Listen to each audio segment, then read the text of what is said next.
So welcome to the Rise of the Super Being podcast. I'm Vanderson Pires, your host, and today my guest is Eddie Rakanui. Edwin is a club president of Toastmasters and the founder of Big Life Mindset. That's awesome. That's super cool. Where you resource to grow your mind, confidence, happiness, all made available for free. That's awesome. And he's a blue belt as well in Brazilian Jiu-Jitsu. That's such important information. So Eddie, welcome to the show. Thank you, Vanderson. Thank Yeah, you. I'm gonna call you Eddie, of course. Yeah, of course. Many do. Yeah. I'm happy. It's all good. So Eddie, I didn't know you're president of Toastmaster. For how long you've been doing that? Yeah, so I just wrapped up a tenure with How Do You Toastmasters, which is based out in Johnsonville. And I absolutely enjoyed it. It was one of those situations where I felt like I could contribute to the club.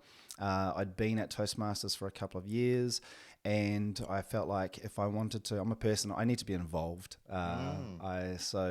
I stepped into the role and just helped guide the club a little bit with some of the direction, just making sure that they're adding value to people's lives and that they're demonstrating and being able to articulate that value. I really loved it and have just recently stepped aside. We've got another guy that's taking the reins at the moment, but I'm still a member. I love going. I found the benefits apply not just for public speaking, which is what people tend to get involved for, but in an office environment as well. There's just so many tips that I've learned from Toastmasters that are just applicable, not just in an office environment, to be fair, but all across life. Conversations with random people, building up the confidence to go out and talk to people that you might not know. So yeah, I thoroughly recommend anybody joins it, to be honest. There's something there for everyone. That's awesome. Yeah. I heard, I'm not sure even the why we fear so much public speaking. It's one of the biggest fears. So they said before, as a tribe, we used to only speak in public if we had to advocate for ourselves because we did something wrong. Oh, wow. And that would means you're gonna be excluded of the tribe, and that means no surviving. It would be super hard to survive on your own. Have you heard that before? I haven't. I've heard the bit about it being, it constantly comes up in people's top three fears, kind of coupled with height or spiders or whatever else. But what you tend to find is people are just looking for the tools to build that confidence up. And with Toastmasters, one of the strengths of Toastmasters, and I feel like I'm doing a sales pitch here and I don't mind actually, is that we create an environment that is a safe one. And I think that's what people are looking for, a place where you're not being judged. Because and you're not have to defend again for your life. And you're not getting voted out of the tribe either. So what it does is it just gives you that space to learn and grow at your own pace. And it's structured in a way that anybody who joins can, after speaking, people will identify you. You're evaluated in a sense, and people can identify some of the things that you're doing really well. And we use what's commonly referred to as a CRC method. So commendation, recommendation, commendation. Something you've done well, something that you could look at improving, and then finish off with something else that you've done well. Because often when you're looking at public speaking or you're analyzing yourself, we have a pretty bad tendency to overanalyze the negatives, and that's all we can think about. So it's really important to take a neutral or a different perspective, and somebody else can say, actually, did you realize you did this really well? And you also did this really well. And in terms of helping you grow and just kind of shaking off those shackles of negativity, it's really useful. It's a great method. That's awesome. Yeah. So Eddie, let's talk a little bit about your background. Sure. Where do you want to start? My family, I'm born and bred Wellington in Newlands. I live in the family home. I bought my family home about 5 years ago with my wife, Debbie, and we've got 3 kids with another one on the way. My parents are working class. My dad has worked in the meatworks, the abattoirs since day dot, and continues to do so. And my mum has also been kind of in and out of low-skilled labour jobs. And so my brothers and I had a very salt-of-the-earth upbringing. My family also had a hand in raising 11 other kids that have come through our doors and slept in our mattresses and lived with us for periods of time. And pretty much all of them, to be fair, are still brothers and sisters to me. You know, one or two have kind of left the sphere, but otherwise they're the kind of people that, you know, I could pick up the phone and crash at their house for however long, that kind of thing. And they've always got a home where we stay. The guys that I grew up with, you know, were literally thick as thieves. I didn't realize it at the time. I thought everyone else was growing up the way we were, but we were living gangster lifestyles, I guess you could call it. You know, we were very much into the drinking, the fighting, the everything else that goes with it. And I'm not advocating for that kind of behavior, but what I felt was, and still do, was that it just really bound us together. You know, the relationship that I have with a lot of these guys is no different from the relationship that I have with my real brothers, my older and my younger brother, or two younger brothers. So yeah. Mm-hmm. That's awesome. So in this explain a lot, because I remember once you told me a story.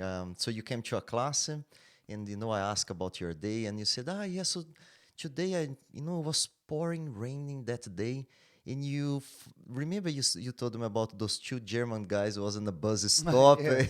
and they had nowhere to go, and they were completely lost. And you said, come on, guys, let's go to my house. And they were at your house for a few weeks, right? Yeah, And yeah. I found that the coolest story ever, because this shows, your character, your heart, and that's amazing. That's super cool. Yeah, that's Rob and Anno. They lived with us. So the story behind that was that I was driving past a disused bus stop in our neighborhood, and I saw these two guys, and they were cooking noodles in one of those outdoor Bunsen burners. And yeah, I pulled over and said, "What's going on here, guys?" They were clearly lost. They were clearly out of their element. It was freezing cold. And, through the course of the conversation, they'd said, actually, we were just going to camp outside. I was like, this isn't going to work. So I said, why don't you come follow me and I'll take you up to my place. And full credit to my wife, Debbie, because she'd arrived back home minutes before I had, and she was at the kitchen doing the dishes. I said to the guys, just wait here a second. I've just got to speak to my wife. And so I ran up the footpath, and then I opened the door and I just said, Debbie, I've got these two German guys that are downstairs. Do you mind if they come up and hang out with us, have dinner? They might stay. And she didn't even bat an eyelid. She was like, yeah, sure. And so they did. And one night turned into a few weeks.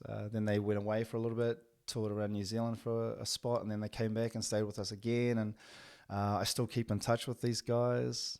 That's such a cool story. Amazing. Debbie, she's amazing as well for allowed you to to do something like that. Yeah. Well, we've been together 23 years now, so she's seen the highs and lows. She knows me inside out. So I think it was just another thing that I do that she was well aware. She's I can't overstate how amazing she is. That's awesome. Yeah. So Eddie, let's talk a little bit about this new project. Yeah. Big Life Mindset. So can you explain more what's that's about it? Yeah, so Big Life Mindset is the culmination of a lot of the activities and experiences that I've been having. It's really the latest, if I could describe it, it's the latest brushstroke in my life, but it's preceded by a lot of these experiences. So if I step aside and describe it this way, I have had a ridiculous amount of positive life experiences. I feel like at the time when I started to think about what Big Life Mindset would have been, I was having conversations with people, and I was continually hearing actually the experiences that you're having, that I'm having, a lot of people aren't having those. That's not the same. I'm not living what could be considered a carbon copy or a customary kind of life. And so I thought, well, what is it? What is it that I'm doing that is allowing me to do this? And when I started to look into it and really hold the mirror up to myself, it came down to having these opportunities and taking advantage of these opportunities. But the real kicker, the one that was kind of the umbrella of everything, was my mindset. So I naturally have a positive mindset. I'm a glass half full kind of person. I live in attack mode kind of life. I want to do everything. I don't want to die with any regrets. And so when I started to really try to understand, well, what is it that's making me different? Because there's a lot of people that have positive mindsets, but maybe not be unlocking the kind of opportunities or experiences that they should have. Then I had to go to the research, the evidence. I'm a real nerd, so I'm quite happy diving into research papers and whatnot. And when I started to unpack this thing a bit more, it was less about confidence, because I feel like I'm a naturally confident person. But when I looked at how confidence is defined by people, it wasn't quite fitting in with my definition. And in fact, I found that confidence is such an ambiguous term. You could walk into a room and ask 10 people what confidence is, and you'll get quite a variance in answers. You might even get 10 different answers. Whereas if you said to them, okay, can you describe a knife? They'll probably tell you a bit that cuts, and there might even be a handle involved as well.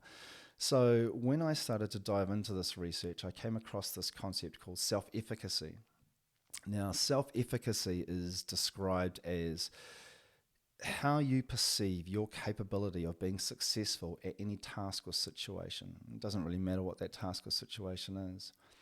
And, we kind of touched on this yesterday, but just to repeat some of it, is that when you think about people that have high levels of self-efficacy, well, the research is actually really strong on this. It's when you have high levels of self-efficacy, those people tend to persevere for longer. So they will put out the required amount of energy and effort and even sustain that for longer periods of time than people with low levels of self-efficacy. Another one is that they are resilient. So often when people take negative feedback or criticism, they can go back into their shell a wee bit, or they don't know how to utilize that feedback or that criticism to grow from. But that's not the case with people with high levels of self-efficacy. And the third one, which is the one that really binds them all together, is the goal setting. So they set higher goals than people that have low levels. When you put all those three together, what you'll find is you have a person that sets higher goals than most others, but also has the perseverance and resilience to either achieve those goals or go a long way to achieving those goals.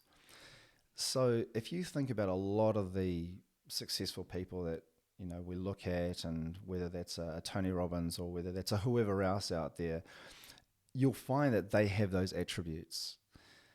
The thing I love about self-efficacy is that you can grow it. It's not a fixed term. It's not something that once you're born with, that's it. And so when I started to take that lens and apply it across the life and experiences that I'd had, then I started to understand, okay, this is how I've been growing it in my own life. And now I can see how I can grow it and how other people can grow it in their own lives.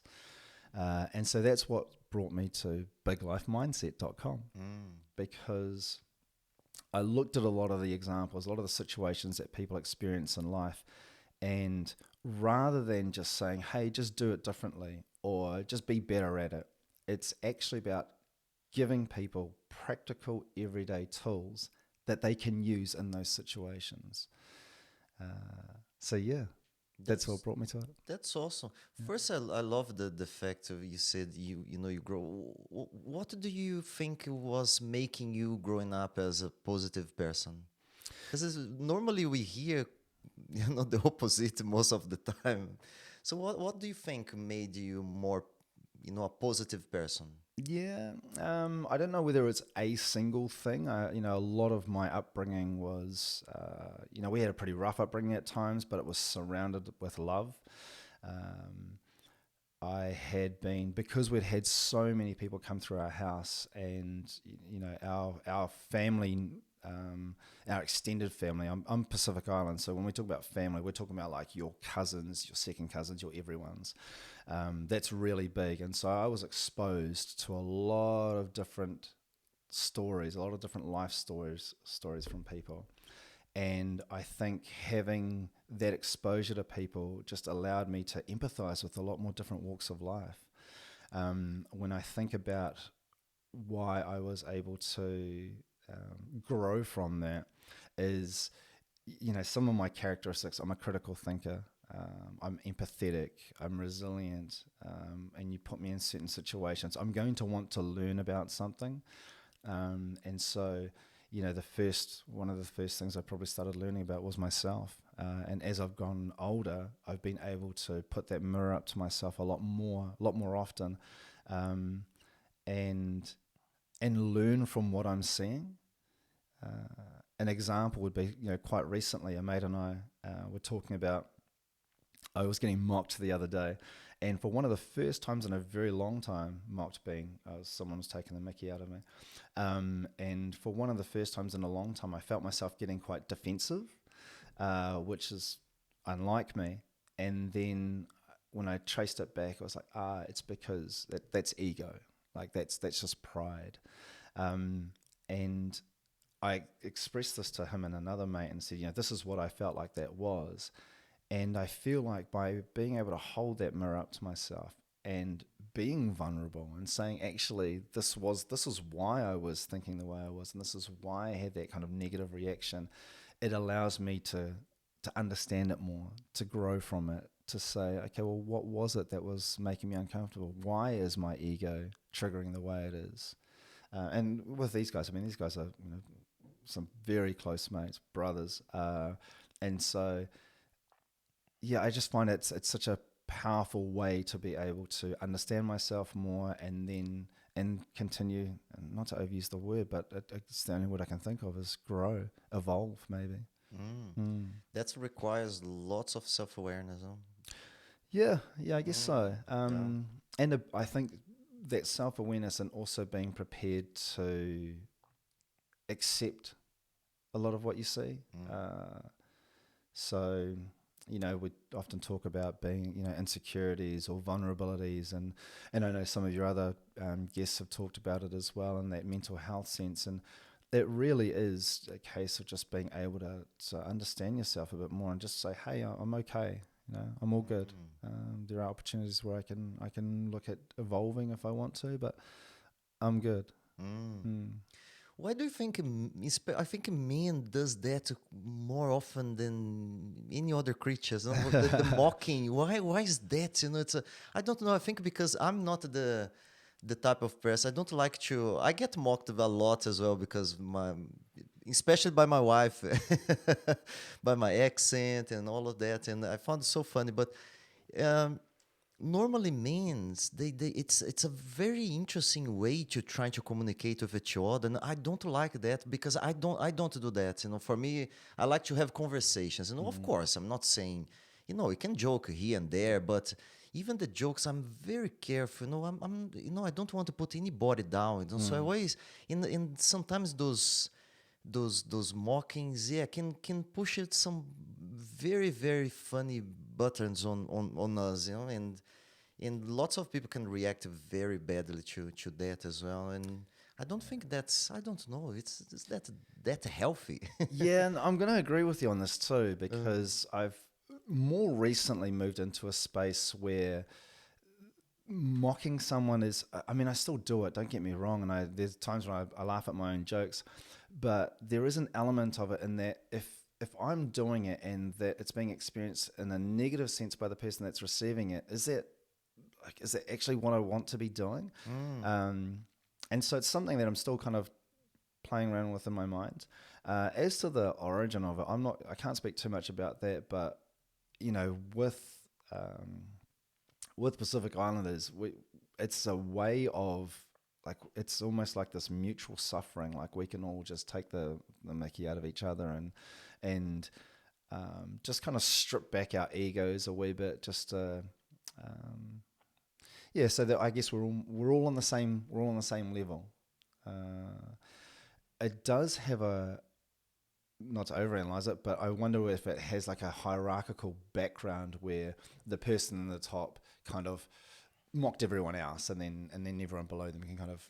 That's what I don't like about it. Yeah, exactly that. Because I can see that. Because yeah, I always think about those models. Which model is working for us as a species, as to grow. Yeah. I don't think this model. I can understand, because I think all cultures has some of that, but I don't think this. I think this model it's old. It's time to replace that. Because I'm not saying.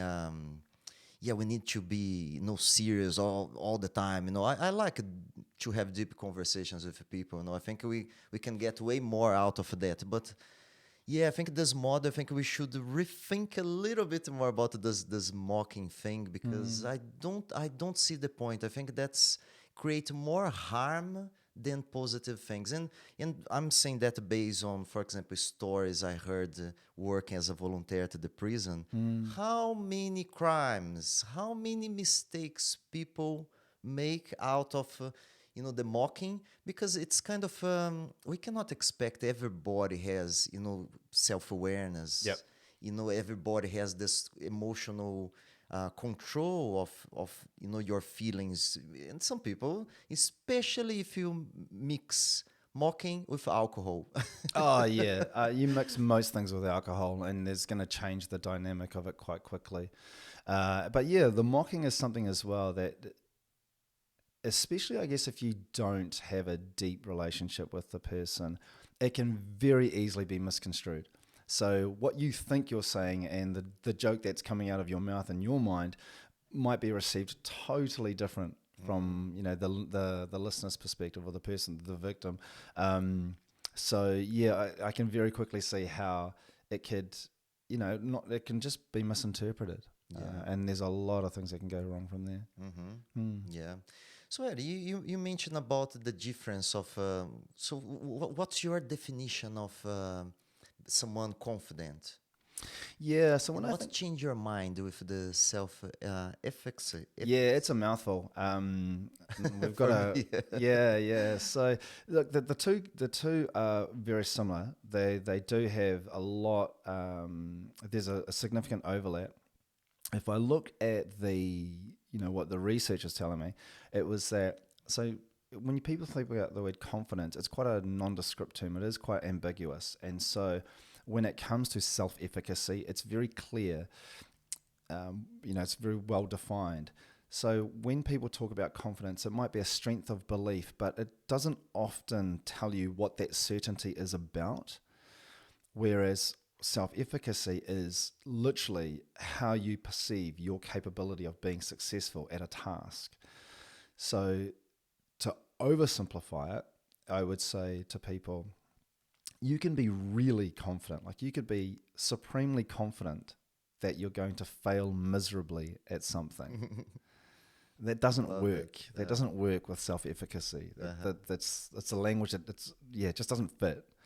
And so when I have conversations with people, when I look at how they can develop their self-efficacy, then it's really more about trying to be clear on the definitions. Being able to distill them down to a point where a person can say yes, not just that's an example of self-efficacy, but it fits in this very clear definition. So yeah, that's really the approach I've taken, and that's not to knock confidence, but it's something worth. It's got a really good history behind it. There was a guy called Professor Albert Bandura, and back in the 70s, he was working on a thing called the social cognitive theory, or social learning theory. Basically, that evolved, and what he was trying to understand was why people learn the way they do. What are some of these mechanisms that allow people to take on board information, and then that can translate into behaviors? And when he started to advance this theory of self-efficacy, then he could start to plug some of these gaps as to, this actually makes sense, not just from an academic perspective, but when you see it playing out in real life, then you can see how people can grow their self-efficacy. and there's a number of ways, but they kind of, if you think about the four that most people refer to, mastery experiences, and these kind of rank in order in the importance and really importance. I'll just leave it at that. So mastery experiences, then there's which is basically when you learn how to do something, whether it's a child learning how to open a door handle, or you learn how to introduce yourself at a meeting, something, whatever it might be. You take on board that experience, and then it allows you to identify other experiences that may be similar. And when you are engaging with that second different experience, you've got a reference point. I've done this before. I mastered that. I'm actually quite good at that. I can do that here. The way I describe it is knowing what to do when you don't know what to do. Knowing what to do when you don't know what, that's awesome. Yeah. Knowing what to do when you don't know what to do, because you will have had this experience somewhere else in a different context, and sometimes it might be hard seeing the similarities, but they'll be there. And the second one out of those four is down to peer modeling or role modeling. So if you see somebody do something that is very similar in your mind to yourself, so for example, on the mats in Jiu-Jitsu, if I see another a white belt or a blue belt do a move, I see that this person is at a similar stage in their journey and development as I am. And so I think, actually, I can do that because they can do that. It's not necessarily the case if I see a black belt do it. It's almost like, that's above my pay grade. I'm probably not going to be able to do that, or I'm going to have a lot of difficulty. And so role modeling is another really powerful way of helping people make an attachment between themselves and being able to do something if there's another person there that is similar to them. That was a bit of a mouthful. But basically what it's describing is if you have a person that can do this other thing, you're more likely to think that you can do it as well. Verbal persuasion, which is kind of third in that list, is around people, normally someone outside saying to you or giving you encouragement and saying, hey, you did that really well, or I like what you did there. I tend not to lean on that one too much. One, because mastery experiences are so much more powerful in terms of betting in that behavior, but also because it's really easy for the person who hears that to either hear it too many times and it just loses its potency, or, and kids pick up on this really well, is when you kind of give them a false platitude and you say, hey, you did really well at that, but they know that they didn't, for all experiences that they've had, they're like, actually, no, I didn't do that well. And it's easy to lose, for them, it's easy for it to become just noise. So whereas you had that power, and there is a role it can play, but you're able to benefit them through those, through that positive affirmation or whatever. If you're not using it properly, it very quickly turns into a nothing. And worse, if you keep going down that road, then it'll turn into a point where it's like, actually, I don't believe this person when they tell me that I'm doing this thing well anymore, because it's noise. That last one is physiology. So basically how you're feeling. So, sometimes no matter how capable you are at doing something, you wake up one morning and if you're overtired, you've had a terrible sleep, you've got a cold, you've got your head's not where it needs to be, then it's just going to be difficult to do that thing that you could normally do. That's also, so let's, so what the first is mastery experience. Yeah, mastery experiences, and then role modeling. Role modeling. Yep. Verbal persuasion. Yep. And then physiology. And physiology. Yeah. That's awesome. But definitely look at, with Big Life Mindset, that's what I'm focusing on, is that mastery experiences. So I think about some of the resources that I created for people in the office. So one of the things that I observed while working in an offices is that people are often selling themselves short. They've got a ridiculous amount of potential, and it's just obvious to most people. But in any case, they're not reaching their potential, or they're so far away from even realizing what their true potential is, partly because of how they perceive their own skills and capabilities, partly because of how they've taken on board other people's projections, maybe societal, social media tells them that they're no good, whatever it might be. And so when I was looking at people in an office, and I thought, this person and their confidence would benefit so much if they just did this thing, this one thing over here. And I'm a massive fan of keep it simple, stupid. Yeah. So when I've been creating these videos, I very deliberately just focused on one thing that they can do. And, if I push all of that self-efficacy stuff aside, I just say, okay, so how do I turn this concept, this academic understanding, and turn it into a practical, everyday action that you, me, and anybody else can do? And so that's why I was making them the way I have been. When I see people in an office, as an example, just sending out an agenda, something as simple as that. What it allows the person to do is to take more control and ownership of what's going on around them. So they're not so much a passenger and they're more in the driving seat. And if you chain together a lot of these small actions, then the person will find that actually they're in full control of what's going on, or at least they've got enough control that they can be comfortable, rather than what I see all too often is people who are extremely capable, have great ideas, awesome passion, tick all the boxes, but that's not being realized in that office environment because they're just not applying, they're not finishing off some of those fundamentals, some of those basics. Mm-hmm. That's awesome. So Eddie, what do you think, because you mentioned about all this potential, and we kind of see that in regular basis.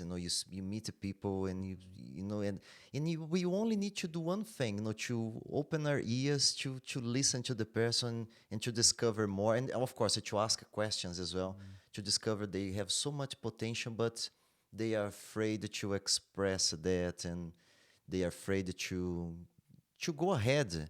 Why do you think it's that? I have my opinion, please. I would love to hear your perspective, because going back to what we were saying about the mocking, I think if we swap this behavior, even because when we're mocking, it's because we think we are funny, and most of the time, I don't think being comedian it's for everybody. I think that we should leave it for the professionals. But everyone think they're a little bit a comedian and like to make jokes, and most of the time those jokes are not funny. So in my opinion, I think we would change so much, and I think from parenting to everybody, instead of, trying to be funny, trying to be more listener, because I think that's the way we can explore and build the people confidence. What do you think? What's your perspective on that? Because we see that all the time, people with so much, especially at the club now, the combat room, asking people, so what you passionate about it? What do you do? And these stories, you only need to ask one question and shut up, and you hear amazing stories. So what's your opinion? Yeah, I think you touched on a few points. Just in terms of the listening, is that I go through patches where I definitely listen better than other times. One of the things that I've had to do is I actually close my mouth a lot more when I'm having a conversation now. And the reason I do this is because when my mouth's open, I'm actually already thinking about what my answer is going to be. I've almost checked out at times, and I can hear it almost coming out of my mouth. So I'm thinking, actually, if I just close my mouth, it's going to just help me be more attentive. Being present in conversations, it's a skill, and it's just like any other skill. You just need to practice it. Sometimes I get it right, sometimes I get it wrong. But what I do find is that the more I'm focusing and being present in that conversation, oh man, the value of that conversation goes up tenfold. People have got something to say, The least we can do is listen. That's awesome. I love your videos because your videos, even the other day I was watching how to have better conversations with people, just put your phone away. Yeah. I love the video you did with that. It was, it was 1 minute. You just said that, and yeah, that's so true. Just put your phone away and be a better listener. Yeah, those things are super addictive, and there's a lot of money and technology that goes into making them addictive. So, it is an uphill battle. But I mean, I get caught out myself at times. I actually said to my oldest daughter many moons ago that there's nothing on my phone that is more important than her. Thinking I was being quite clever, of course. And then, one day, a long time after that, she said, "Dad, put your phone down. Nothing on that is more important than me." And I was like, Oh, "Oh, burnt me." Maya said that. Yeah, Yeah. yeah, Maya. And so, it got me good, and it was all accurate, and it's absolutely true. But, no, but, um, that when I think about how much of my life is now wedded to my phone, it's no surprise that it can be difficult for us to just put the phone down and be present. That's awesome. Yeah. So, Eddie, what can we do to be able to build more those skills? Yeah, so when I think about, so there's a kind of a small answer and a big answer.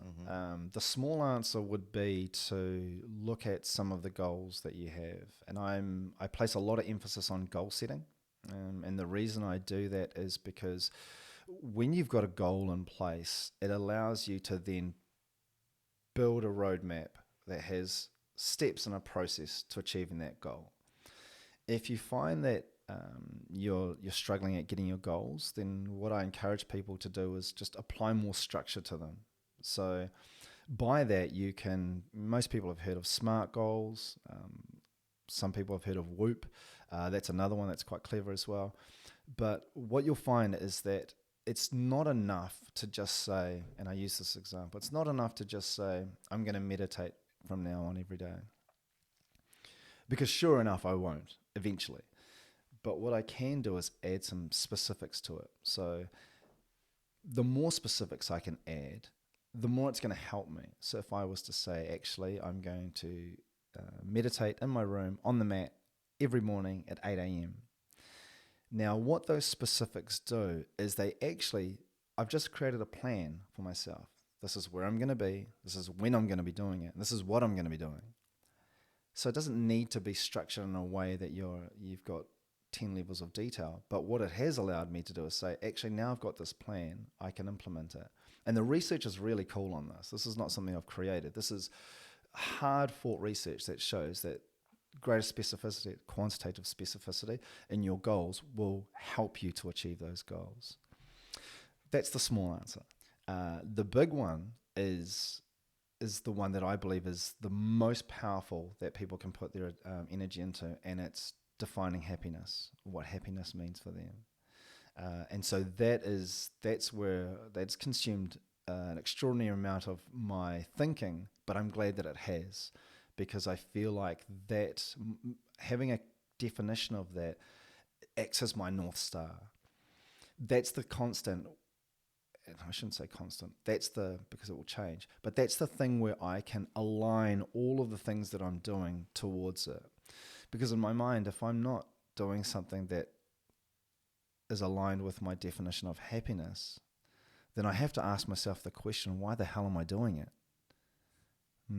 That's awesome. Yeah. Goals is such an important thing, but most of the time, why do you think we hold ourselves back to set up big goals? So kind of latching back onto that self-efficacy concept, if you set a goal that's unrealistic or unachievable, it's very easy to be downhearted if you fail to achieve it. It's then what people can start to do then is the next time they go to set a goal, they're like, no, actually I won't bother doing that because the last time I tried it, I failed. The person might not even have realized that with a little bit more extra effort or perseverance, they could have achieved that goal. So I'll push pause on that bit. The other part that I would answer your question is, we're surrounded by people telling us we can't do things. like, So true. and that we're not good enough. I've only recently rejoined social media, and one of the significant gripes that I have with it is I'm just constantly being told that I'm not good enough. I don't look like this person. I don't drive this kind of car. I'm not flying to my yacht in this kind of helicopter. I'm like, actually, that's just not, that's so far removed from my life. So when I think about, what kids are going through nowadays, and my kids going through, and they're just constantly bombarded with advertising. Your life's not going to be good enough until you buy this product. So it's no surprise that people are setting a ceiling on themselves that is lower than what they're actually capable of achieving. I would suggest it's more of a surprise that people break through that and say, actually, I can do this. I am capable of doing anything I put my mind to. That's awesome. And you mentioned about happiness. Yeah. Wow, that's a big topic. And so what's your thoughts? What's your definition of happiness? Yeah, so my definition of happiness, I use an acronym to help me with this. It's devious tap. So the D is discomfort, V is variety and value, S is social connection, TA is time affluence, and P is practice. And that practice consists of... I love that. No, please, let's say again. Sure Can you thing. repeat Sure that? thing. So devious tap. So the D is discomfort. The V is variety and value. I love that. The S is social connection. Social connection. Yep. TA, that's time affluence. Time affluence. And the P is practice. And that practice consists of sleep, exercise, both mental and physical, intimacy, gratitude, and savoring. Wow. Yeah. Please talk more. Which part do you want to hit? Oh, man, that's awesome. I love all of that. Cool. Maybe if I start at the top. Yeah. Let's from the beginning. Yeah. So it might seem a bit strange for some people, but the discomfort is something that I need in my life. When I'm comfortable, I get restless. I'll put it this way. When I'm uncomfortable, that's where I'm growing. That's the stretch that I'm looking for. And whether that's a new learning, whether that's a new experience, whatever that might be. An example of that would have been recently I flew down to Invercargill for the purpose of hitchhiking back to Wellington.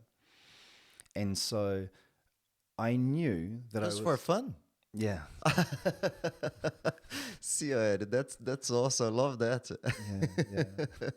Yeah. But there was a lot of those characteristics of happiness built into that. So I knew I was going to be uncomfortable because I'm a person who has quite a lot of control over my surroundings and how I behave, and by not knowing how I'm going to get from A to B or how long it's going to take or who I'm going to meet and putting myself in a vulnerable position, that's discomfort. But coupled in with that is that, there's a lot of variety there. I've stepped out of the norm completely to achieve that. There's a social connection as well. So I love people. People is my jam. And hitchhiking allowed me to build really deep connections with people in a really short space of time. And so when I was going through that journey, excuse the pun, but when I did that journey, I learned so much about myself and how I am with other people, about what I love hearing about other people and the stories and the connections, that I actually reached a point when Kakota where I had so many positive experiences that were pretty much milestone experiences as well, back to back, that by the time I left Kokota, my bucket was full. Whatever I'd set out to achieve, I'd done that and more. And so when I came back home, I felt like, man, I've achieved so much, and yet I didn't actually have to do a lot to do that. So that's discomfort. But it applies also in a work sense or a learning sense as well. I love learning. I hope I'll be a lifelong learner. Jiu-Jitsu is a good example of that as well. You've got someone's shoulder in your face sometimes. That's discomfort. Yeah. But it also creates that opportunity to just pause and breathe and then think, okay, well, how am I going to adapt to this? Variety. So Variety. yeah, so I like to, rather than, let's say I was in a 9 to 5, rather than focus on one thing and then just do this thing forever and a day. I'm a person that likes to jump from project to project, have my hands on my fingers in a lot of pies, do a lot of different activities, initiatives, or whatever that might look like. I admire the diesel engines, those people that can turn up and then they can do that same thing over and over again, because they're a critical part of any business and so that's the admiration aside, it's not something that I enjoy doing. And so that variety really kicks into play in that context.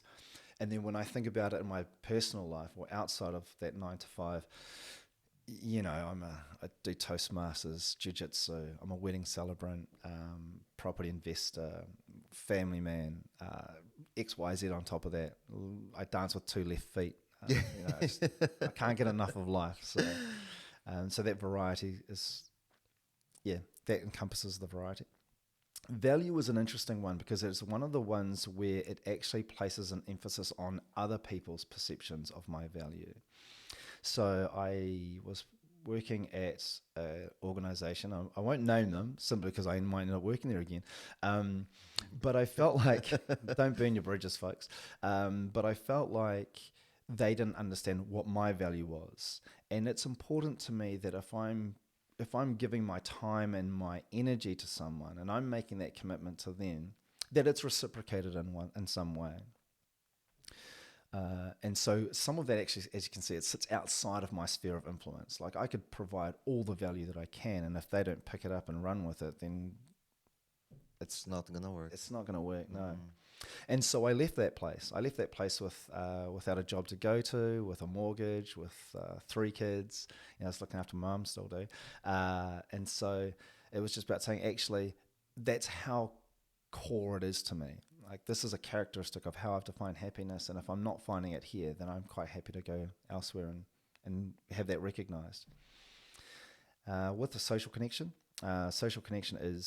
that's a big thing for me. So I struggled a little bit during the lockdown, particularly when we went to level 4.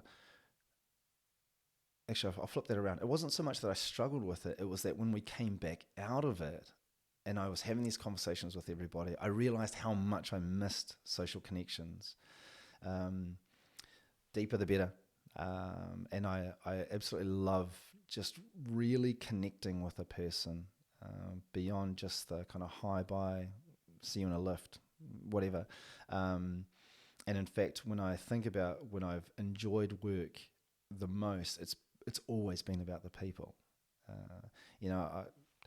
I could quite happily never look at another spreadsheet. I wouldn't bother me at all. But often I'll be out and maybe, who knows, 2 a.m. in the morning, I might come to and think, oh right, I wonder what that person's up to. Because they've just made such an impression on me because it's something that I value so highly. Time affluence is a bit of a nerdy one, but this is something that a friend of mine, Andrew Duncan, and I have been talking about a lot.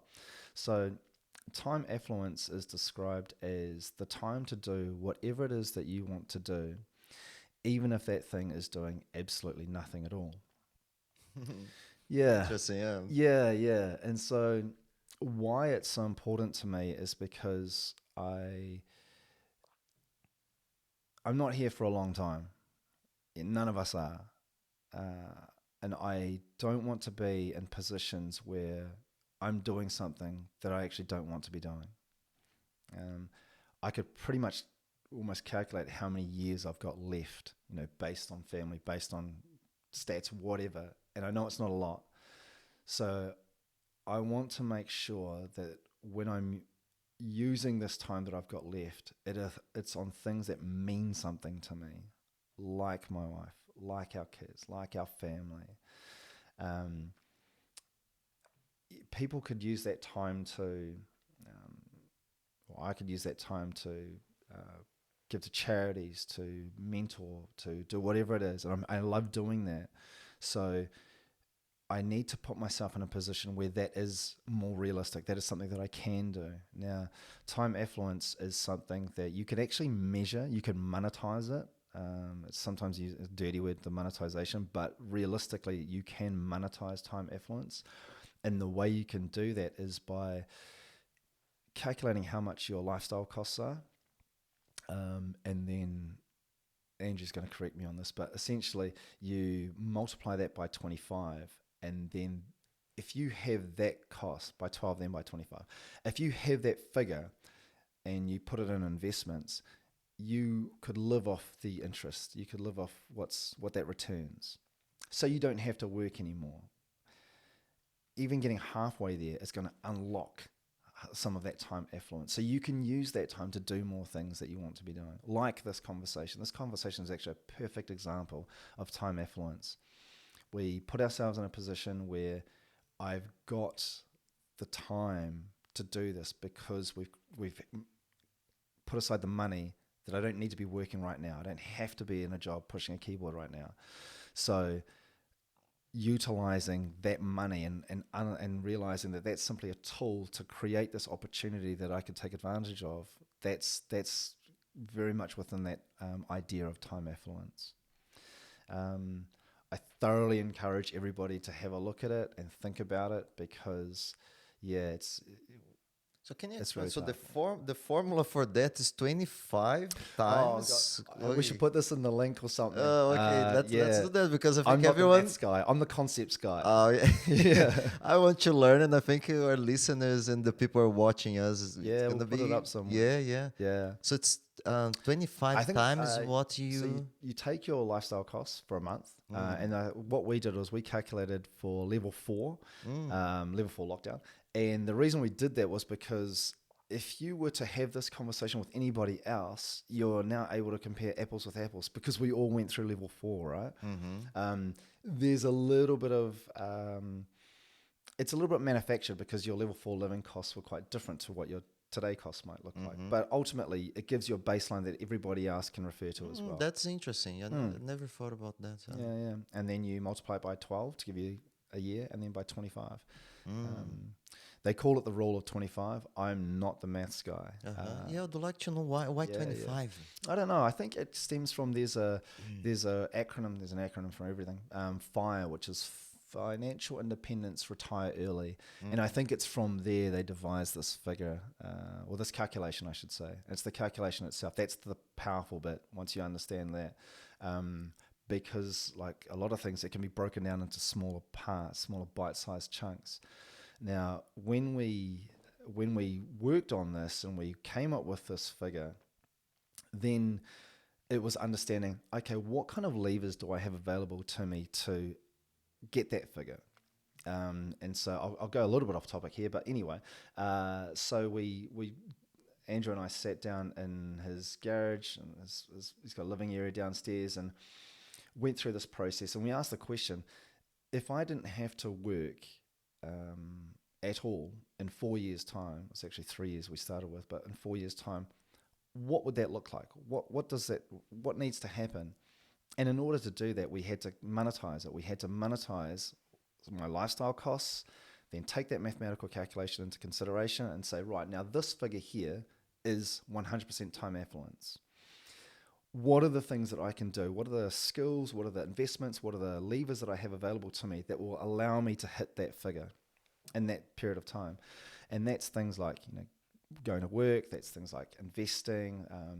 That could be things like starting new businesses, whatever that might be. And then just having a real blue sky approach and saying, okay, so which one of these can I pull harder than the others? Which one of these is going to give us the greater return? Which one of these is going to move me closer to that goal?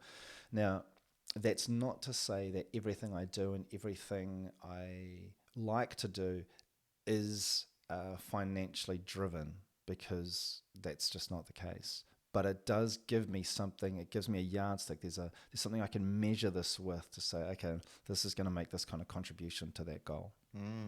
So, Eric, do you think that's achievable? Because, for example, sometimes we ask people, Hey, so what's your passion? What your passion about it? And sometimes there no much answer, and the work becomes their whole being, their identity. Um, so do you think that's what can be done for that? Because we need to identify two things. First, what's what's gonna make you happy. What's your passion about? Because if you don't have anything, and if you have all the money in the world, it's not gonna take you to anywhere, right? Yeah, well, I mean, it's been said a lot, and it's worth saying that money doesn't buy you happiness. I mean, you look at Bezos, the guy at Amazon. He had a failed relationship. So at some stage he wasn't happy. Couldn't have any more money. Well, he actually can have more money, but clearly the money did not give him the happiness. It's a really good point you make about the passion as well. So the process that we went through to understand what some of the levers are that are available to me was it's a double diamond design process. Design nerds out there will know straight away, but essentially what it is, if you can picture two diamonds kind of side, where am I looking over here? Two diamonds side by side. And the first diamond is divergent. So it's called divergent, convergent thing. So the first diamond is where you gather in all the information that you've got. And the purpose of this, it would be to understand if there was a problem, what the problem is, and how would you solve it. And so the approach that we took was using my skills and experiences and coupling that with my passions. What is a problem that I could solve, and how would I solve it? Listeners will straight away go, right, that's big life mindset, because that's how it came. Well, that's part of how it came about. So you gather in all this information. You say, okay, this is these are the things I like doing, etc. This is the data, the metrics, the conversations that I've had with people, the observations that I've had, the research that I've experienced or understood. What is that telling me the problem is? Because when you drill it all down and you distill it, you're going to come up with a clearly defined problem. And that problem was what I spoke to earlier around the underpinning being self-efficacy, but using office behaviors as an example. Like, that is a problem that can be fixed. The second diamond is about how are you going to fix that? And so when you go really wide, you're looking at all the different channels that you could use. So I could use videos, I could use one-on-one coaching, I could use static images, I could do podcasts, I could do whatever it might be. And you go really wide, because when you start to draw it together again, that really wide set of options that you've created, your target audience are going to tell you which one of those works for them. So as an example, I put a poll out on LinkedIn the other day to ask my target audience, when I'm giving this message, how do you want to receive it? And by drilling down in that way and then iterating as you go, you're then able to create a feedback loop that allows you to know whether that solution is going to fix that problem. Interesting. Yeah, I wish I had a whiteboard. I'm a whiteboard frenzy guy. So if I had a whiteboard, I'd be going crazy right now. Yeah, but I was trying to visualize the diamond as well. Yeah. Yeah. That's so interesting. Yeah, because that's the biggest thing, to find the passion, and in trying new things. It's a good way, to experiment and see. And I think being comfortable as well to know some things we're not gonna be good, and that's it. Yeah. Accept that, but to try new things, it's always a good way to to have the experience. I love what you did about travel to a place, and after, okay, I'm just gonna see if someone can take me back. Yeah, and I met so many cool people. That's so interesting. Yeah, and I guess on that note is, we're constantly being told that everybody out in the world is trying to kill us or harm us or steal something off us. It's never ending. And the constant fear. That just really cranking it up, and you see a lot of that happening over in the States and how they manipulate information. That's just not my experience. in my experience from hitchhiking and just in general life is there's just so many good people out there. Yeah. There's so many good people. So, I kind of brush some of that stuff aside and say, actually, whatever you're telling me, it's just not the reality that I'm seeing. And I know that there's bad people, use kind of quote unquote. But they are the tiny minority. As far as I can tell, the 41 years I've been here, I've just been seeing great people everywhere I go. Touching on your point about, being okay and trying new things, one thing I encourage people to do is to, if you've got a goal in mind, is to surround yourself with great people as well, because nobody has the answers to everything. I certainly don't. But what I can do is I understand what my skill set and experience and my value add looks like and how that might contribute to my goal. That's kind of this bit over here, right? Any other skills or passions or experiences that I don't have that other people might have, I want them in that sphere. I don't need to know at a deep detail what they know, but I need them as part of my team. Or else I need to put myself in their sphere and become more of a partnership there. But I've applied that concept so many times, and it just does not fail me, is to surround yourself with great people. I can be competent at some other things, like I can be competent with coding or, I don't know, using spreadsheets, whatever it might be. But actually, if I have a person on my team that has that skill set and is passionate about it, and they are empathetic to what my goal looks like, man, that is powerful as. That is crazy powerful, because that's the concept of synergy, right? I'm no longer just this one bit here. I've got this massive, it's also like a machine. But I love it. Yeah, and so I encourage people to no end. Yeah, I love that. Someone once said, we are the average of the 5 people we hang out the most, right? Yeah. I love this analogy as well for Jiu-Jitsu, because it's so clear in Jiu-Jitsu. We always going to be product of the people we roll the most, the 5 people, so I always look around, okay, these 5 people. And yeah, what you said, I could not agree more, for the idea of find quality people, surround yourself with them, and you're gonna learn. Absolutely. And having that open mindset, having the ability to say, actually, the analogy I use is like our mechanic is a really good mechanic. When I put my foot on the accelerator, I have no idea what's happening under the bonnet, but I don't need to. Like, I know my goal is to go from A to B, and my mechanic's actually responsible for helping that happen. The detail, that's fine. I can have a basic understanding, but actually this is covered. We've already got the right skill set. We've already got the right person in play here, and that mechanic is helping me. Yeah. So Eddie, going back just a little bit of the financial thing as well. Yes. One of the things I read, two interesting facts about the correlation with happiness and money. So they said kind of in developing countries. It's I think it's 75% or $75,000 per year. So if you make that, your level of happiness is not gonna increase if you make more than that. Yep. And another fact as well was they said the level of happiness of someone who lost their both legs and someone who won the lottery.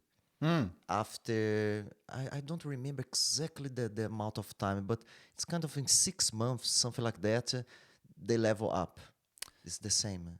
How crazy is that, right? Yeah, we keep, we have this crazy idea of, the money, the correlation of the money and happiness, and those two things, because science now has been studying those things for quite a while and give us the tools to understand. 75 in countries when the average of the salary. If you reach to that, That's it. Yeah, that's well-founded research as well. So 75,000, I think it's 75,000 USD that they were that one study that I'm thinking of refers to. There's an online course and it's free, so get on it. It's called The Science of Wellbeing. It comes out, you can find it on Coursera. It's a product of Yale University in the States. It's run by Professor Laurie Santos, I believe her name is. And in it, she talks a lot about what you've just described. How people have this misconception about or misunderstanding, I should just call it, in terms of how money will bring happiness and how $1 million will make them maybe 1 million times more happy, whatever it might be, and then just keeps dispelling all these myths with the research. And this is hard-earned research that has gone into this. So that course was it was a bit of a game changer for me, but it also reinforced a lot of what I had already felt and thought, but just didn't have the language or the validation from the academic perspective. Mm-hmm. So yeah, The Science of Wellbeing, I found that was just huge. But to your point is, yeah, absolutely.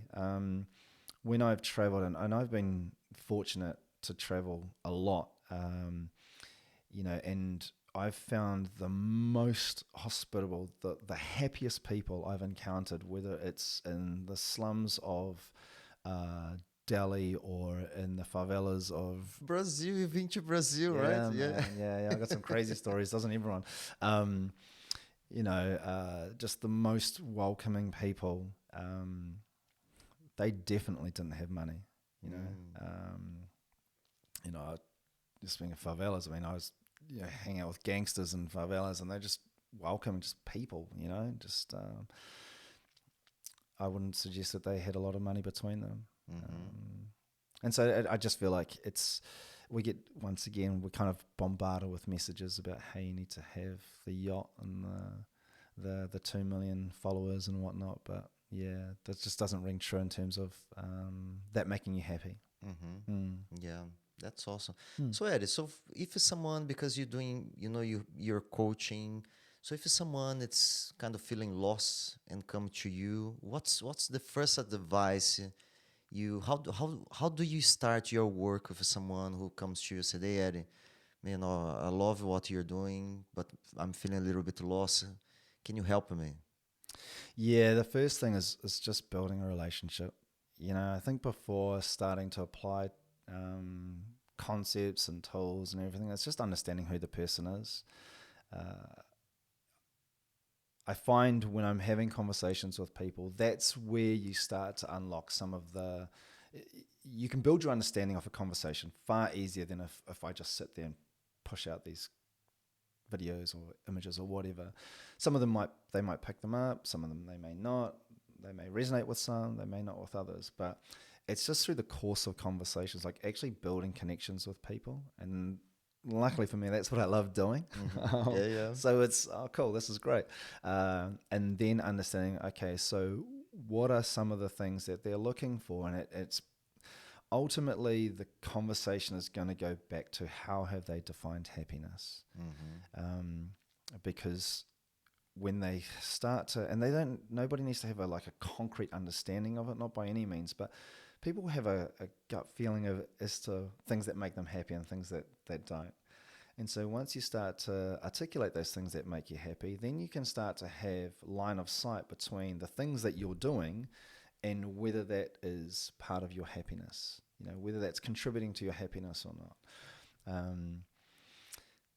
Another analogy, because I love them, is, typing at a keyboard. So, I mean, I can type at a keyboard pretty quickly, but I don't want to be doing that. I'm good at it, but it doesn't bring me any happiness. So if I looked at, well, that's probably not one of the things that I want to be doing every day. So what is something else that I could be looking at?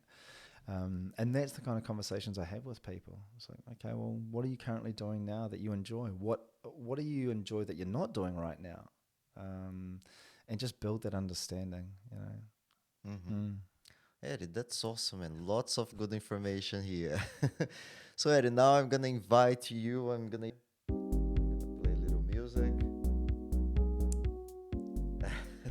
So welcome to the Embrace the Chaos. It's a section of the podcast and I'm gonna make some tough questions to you, Eddie. So the first question, Eddie, do you cry? Yes. Yes. Yeah. When was the last time? Oh, when was the last time? I think the last time I cried properly would have been. So I had my auntie who was living with me during lockdown, and I was helping provide end of life care. And when she passed away, I spoke at her funeral, and it was one of those things. I felt like I had, because I'd been part of the end of her journey. Towards the end, and living in my home and everything, I thought, oh, actually no, I've come to grips with this. I've seen every step of this. I know what's coming next. And it still surprised me that when I went up to speak, there was just this well of emotion that came through. And I'm glad it did, because it felt right at the right time and for the right place, the right reason. But I've always been a crybaby. Any of my mates will tell you that growing up, I could cry at the drop of a hat. And if I'm like engaged in a movie, I'll probably shed a tear. And, yeah, That's awesome, man. I love it. Yeah, respect the vulnerability. So Eddie, what's the three most influential books in your life? Oh, three most influential books. One of them would be a book called Dune, which is a sci-fi book. I find it's really influential because it's just made me think about why is it so influential for me? It's memorable. I know that much. But but I think it's because when I can picture myself in the book. That's why. That's probably why. And some of the craziness that goes on with families and whatnot. The second book I would say is 1984 by George Orwell, and Powerful one. yeah, and I think when I first read it in school, it was kind of this future that couldn't really happen, but it was within the realms of possibility. And now I just look at it and think, well, we're well on our way there. He was right. Yeah, he was right about a lot. And so, yeah, that's really, once again, very memorable. Just moved me. I think it moved. I find something like a movie or a book or a song. If I'm moved by it, then it just becomes that much more memorable, and I can't help but think about it. And the third one would be a series called The Bulgarian, which was a fantasy book. I love sci-fi and fantasy. So, but once again, it was about this kid, and I could imagine myself being this kid. Kid's got superpowers, can do all sorts of stuff, and obviously that's my life. Right, but I'm very impressed by your answers because I wasn't expecting any of those books. First, I wasn't expecting any fiction books. Oh, wow. Yeah, that's interesting. That's super I'd have to interesting. ask, what kind of books did you think I was likely to say? No, I would think I would expect more kind of because I'm big fan of self improvement, and all those more philosophical books, I'd go more for that. But I really like man, awesome suggestions. Cool. Yeah, I read the last self-help book, if I can call it that, was by Stephen Covey, The 7 Habits of Highly efficient people. Yeah. I probably have this. Yeah, I have this book here. Yeah, for me, it was really hard to read in the sense that I just kind of wanted him to cut to the bits that were useful. And there's a lot of useful stuff in it. It was just kind of swimming through the anecdotes that I found a bit challenging, but a good book, and something I'll probably revisit in time as well. Yeah, I love this book. Yeah. Even some, I'm gonna say if I had to give one book to every student who crossed to combat room, I think I would give this book. 7 Habits. Yeah. Yeah, I would give that. Say the part of the train here to read this book, please. Yeah, and there's a lot of stuff in there that I still apply now. He talks about this, spheres of control. He's talking about, I'm going to get this wrong. Be efficient with things. So I'm constantly trying to find efficiencies, but you don't need to be efficient with people. No, that's not what good relationships look like. And so having that kind of in the back of my mind, actually, this be efficient with processes, but not with people. Yeah, I've paraphrased that and misquoted it, by the way, but you get the gist. That's awesome. So if you could go back to I don't know 20 years ago and give advice to yourself, which advice would you give? Don't take yourself so seriously. Yeah, I think that would probably be top of my list. I feel like the older I get, the more I'm enjoying life, and for the right reasons. And by that I mean, I used to think just getting super drunk was a great way to spend time. There's a time and a place, but that's not really what brings me happiness. So, 20 years ago, 25 years ago, I definitely took myself too seriously. And just being able to laugh at myself a lot more has unlocked so much more of my life and so much more happiness, if I want to describe it in that sense. Because I would, I'd be the first to, somebody mocked me or somebody looked at me the wrong way. I mean, any kind of ridiculous reason, it would fire me up, and I'd behave like a moron. But now I'm just like, actually, it doesn't even matter. And so just being able to laugh at myself a lot more just means I'm more comfortable in my own skin. And I can enjoy more as well. I'm not worried about people judging me. I'm not worried about what they might think. I'm like, actually, if I'm going to dance, I'm going to dance, and I'm cool with that. I'm okay with that. Yeah. I can't sing to save myself, but I'm happy singing. I'll sing anywhere now. Just take myself less seriously. I love that, my brother. That's super cool. So, Eddie, which question should I ask you and I didn't?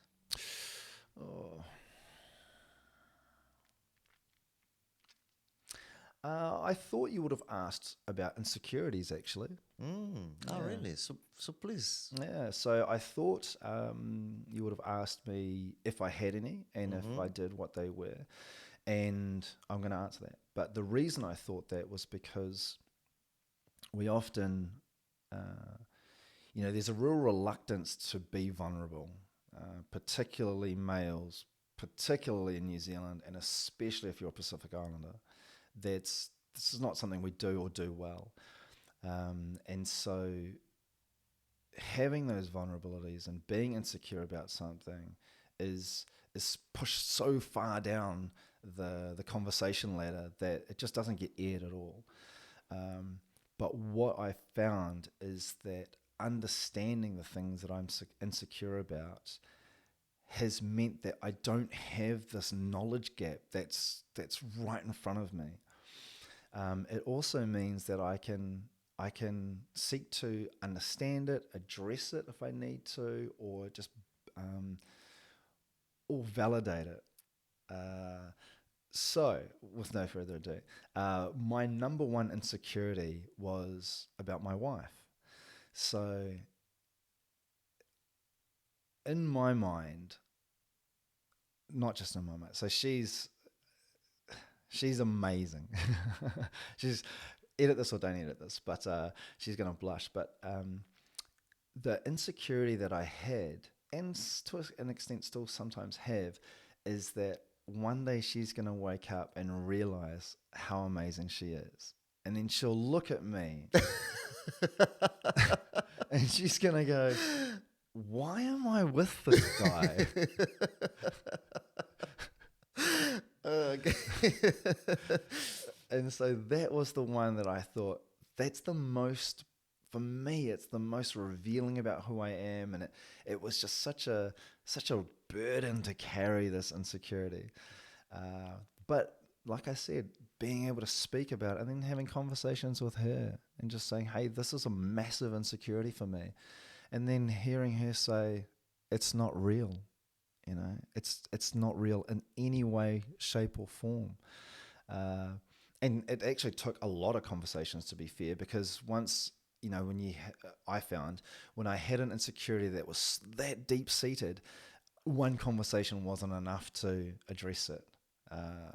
It just like layers and layers, right? I just got to keep digging until it's like, get rid of this thing. And so happy that one, I identified it and I sought to understand it and then sought to address it.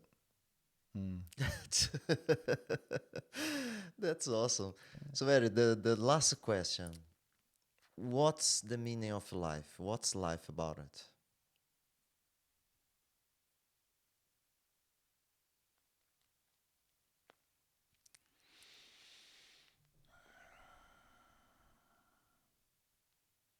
I don't know, but I've had an experience where um,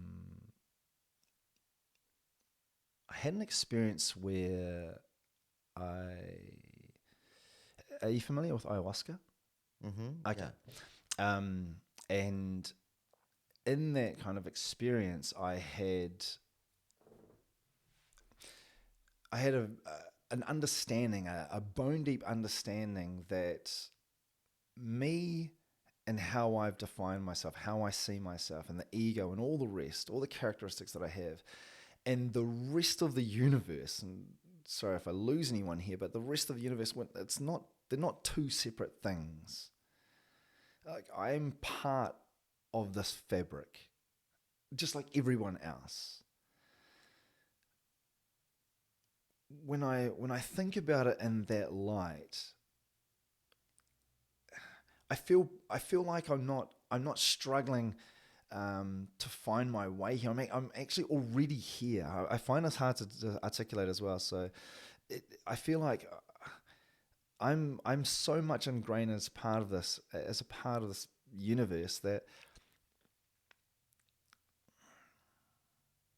I don't know. I like I said, I struggle to articulate, but I feel like I can contribute to it. I can contribute to it in some meaningful way, and it'll be better for it. But I'm not contributing it for my own sake. I feel like I'm able to contribute to it for the whole sake. I'll get there someday. Maybe on my deathbed I'll go, oh, that's what I was trying to explain. But yeah, it's I don't know. What are some of the other answers that folks have had? Ah, lots. It's a hard question. It's a very hard question. I find it's easy to get insular and just think about it's just about me and what my purpose in life is. But I feel like we're all part of something so much bigger. Yeah.